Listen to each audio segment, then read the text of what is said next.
আপনি অনেক টাকা ইনকাম করেন ছবি পাঠান।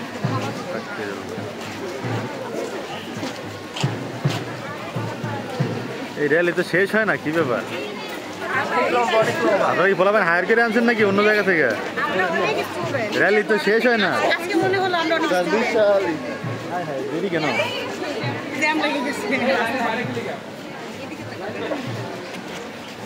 রাস্তা ক্লিয়ার করেন, সামনে গিয়ে আগে।